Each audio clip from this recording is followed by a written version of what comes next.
I'm a legislator, and look at me. I got something passed. Look at me. Look at me. Look at me. When did the selfless servants get run for officers? Very few of them. Yeah. Well, recently, the government just came out with some data, and 83% of all the new jobs created in the last year were in 3 industries.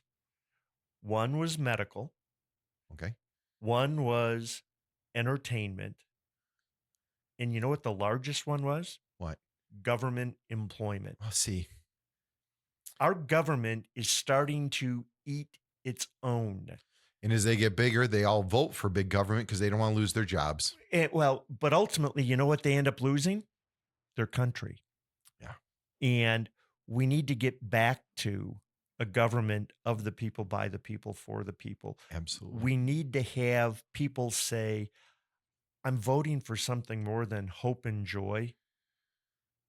I'm voting on issues and how those issues not only will impact our country, our state, and my family and myself.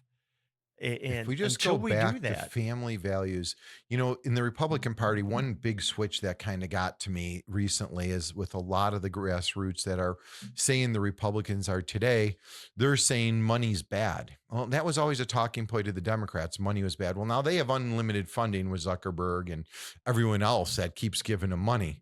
And now money is good, but it used to be money is bad, kill the top 1%, destroy business, take business away from me. They're making too much money. They're not for their employees.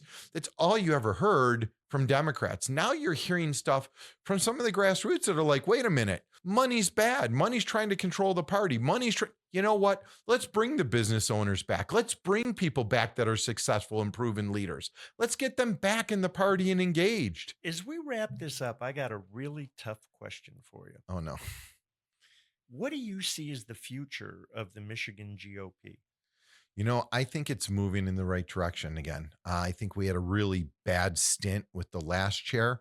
I think she really had her own agenda. It was a purist agenda that was just crash and burn and destroy if you didn't meet a certain bucket or a certain person.